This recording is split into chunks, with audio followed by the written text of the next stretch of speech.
Cinderella Penguin, or the Little Glass Flipper.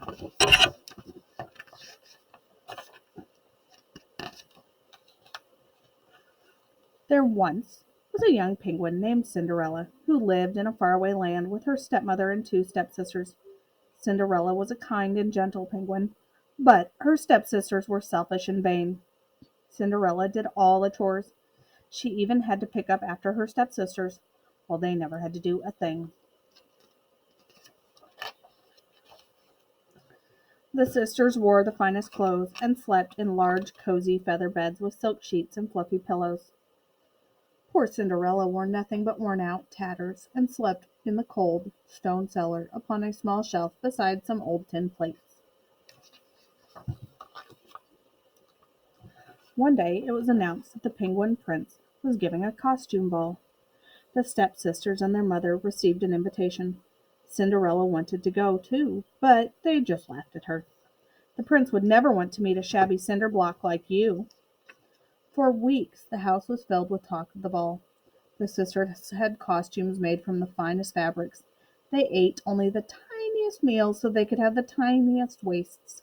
And they were always in front of the mirror, posing and practicing their curtsies.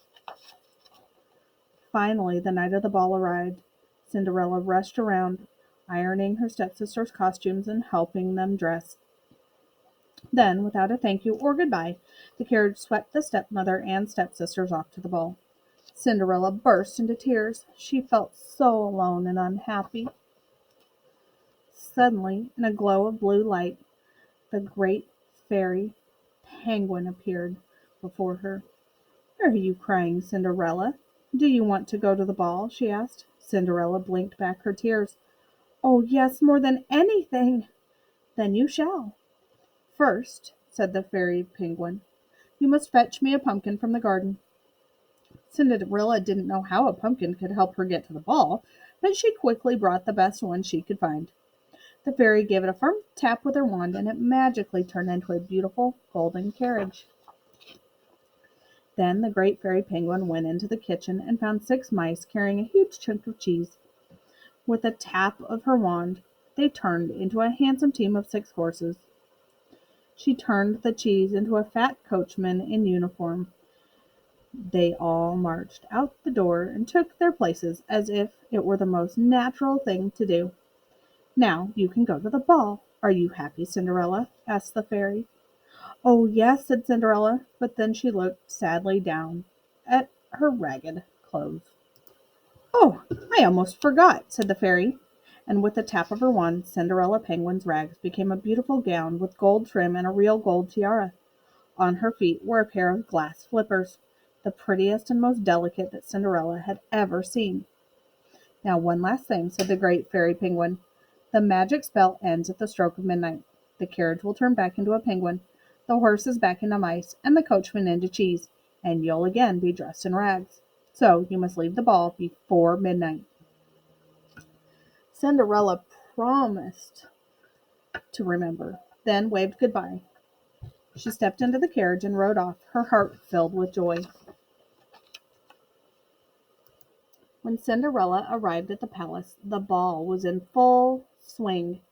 She was welcomed with a fanfare of trumpets, and she marveled to see so many fine penguins wearing such magnificent costumes. Her stepmother and stepsisters didn't notice her. They were too busy gobbling down snacks and party sandwiches at the buffet table. But the Penguin Prince noticed Cinderella at once. "Who is she?" he asked his courtiers. "She is the most beautiful penguin I have ever seen." Cinderella had never met as handsome and charming a penguin as the prince. From their first dance together, he never left her side. They whirled and twirled around the dance floor, the applause of the admiring crowd.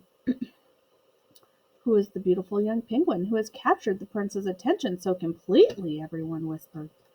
"What a handsome couple! How well they dance together!" they sighed. Cinderella had never been so happy. She wished the night could last forever. Then, suddenly, she glanced up at the clock. In all the excitement, she had completely forgotten the fairy's warning. "Oh," she cried, "it's almost midnight. I have to go." And she ran from the palace in such a hurry that one of her glass flippers fell off and was left lying on the steps. As Cinderella rode away in her carriage, the prince called out, "Oh, please don't go!" But she was gone. He picked up the glass flipper and said sadly, "Who was she? I don't even know her name." The next day it was announced that the prince would marry the penguin whose foot fit the little glass flipper. There was great excitement throughout the land. First, all the princesses tried it on, and then all the penguins of the court, but the flipper was always too small. The royal footmen were commanded to take the flipper from house to house. The stepsisters spent the whole day perfuming and powdering their feet. "Cinderella," said the stepmother, "your clothes are too ragged to be seen by the royal footmen. Go downstairs and polish the silver until they leave." "Oh, please, I would like to try on the flipper too," said Cinderella, knowing it would fit her perfectly. The stepsisters laughed, but then they looked down at Cinderella's webbed feet. For the first time they noticed how delicate they were. A knock came at the front door. "Quick, hide her," said the stepsisters. They grabbed Cinderella, threw her down the cellar steps, and slammed the door. Poor Cinderella! She lay upside down with her foot caught tight in the door, unable to get free. When the footman came in, the stepsisters pushed and shoved, but to be the first to try on the flipper. They were so intent on snatching the flipper from each other that it slipped from their grasp, flipping high in the air and landing squarely on Cinderella's foot. Everyone stared. It was a perfect fit. As the footman opened the door and helped Cinderella up, the great fairy penguin appeared. With a tap of her magic wand, she transformed Cinderella's tattered rags into the magnificent clothes she had worn to the ball. Cinderella was overjoyed. "Oh, thank you, fairy penguin. I thank you with all my heart."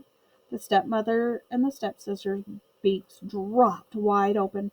They stared at Cinderella, sputtering with amazement. "Look! Oh my! It's her! Oh no! Oh dear! We've really put our foot in it."